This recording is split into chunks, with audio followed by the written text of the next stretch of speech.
اللہ تعالی ہمیں اپنی محبت عطا فرما دے، نبی مکرم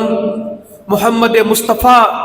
صلی اللہ علیہ وسلم کی اطاعت و محبت عطا فرما دے۔ اب ہم حب نبی صلی اللہ علیہ وسلم کے تقاضوں کو سمجھ لیں، اور واقعتاً میں، میرے بھائی بہنیں، سننے والے، ہم کلمہ پڑھنے والے مسلمان نبی مکرم صلی اللہ علیہ وسلم سے وفا کا حق ادا کرتے ہیں،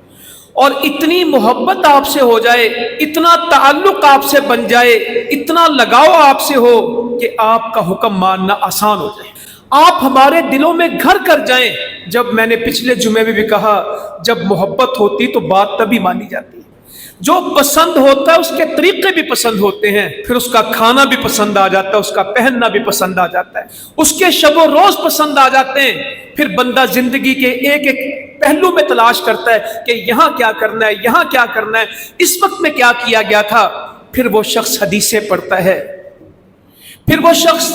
نبی مکرم صلی اللہ علیہ وسلم کی سیرت کا مطالعہ کرتا ہے کہ مجھے اس سیرت سے، سنت سے زندگی کو آراستہ کرنا ہے۔ میں نے بیکار زندگی نہیں گزارنی،